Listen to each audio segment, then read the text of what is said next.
Hi, I'm Jorge Hernandez, and I'm the sports editor at the Columbia Daily Spectator. And I'm Brian Lee, and I'm the deputy sports editor at the Spectator.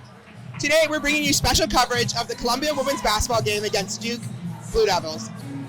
Recently named Ivy League Player of the Week, senior guard Abbey Hsu will look to lead the Lions to victory against the Blue Devils, averaging 22.5 points per game and 9.5 boards per game. That's right, and Hsu and the Lions are coming off a strong home opener in which Hsu notched her 288th career triple, breaking the Ivy League three-pointer record in a victory against Seton Hall. The victory also marked coach Megan Griffith, Columbia class of 2007's 100th career victory. Still Lions ball. We're here at halftime, where the Lions and the Blue Devils are tied at 30 apiece. Hsu leads all scorers with 16 points. Hsu's points account for more than 50% of the Lions' total score in the first half, and the most that any other Duke player has is 9 points.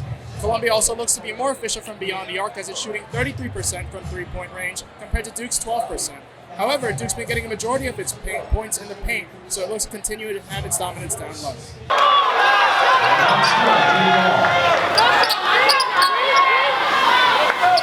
With a final score of 66-62, the Duke Blue Devils have defeated the Columbia Lions. Abbey Hsu led all scorers with 25 points, but that was not enough to overcome the Blue Devils. Junior guard Kitty Henderson also put up 15 points, including 9 in the fourth quarter, and Columbia tied the score at 60 points apiece with 2.5 minutes remaining to go in the game. However, Duke pulled away with a couple of last-minute buckets to pull away with the victory. Grateful for our entire community to come out tonight. You know, Tuesday at 6 p.m. is kind of a funky game time, but we showed that, you know, this university, this community really rallies around our program, and they truly are our sixth player on the court for us. So I'm just extremely grateful for that.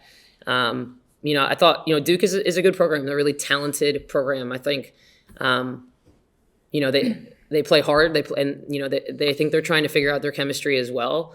I thought we were really equally matched from a skill perspective tonight, and I just thought they executed down the stretch and we didn't, and that was what really made the difference of the game. Just having that fire all 40 minutes, I think our bench does a great job in like keeping us locked in and focused.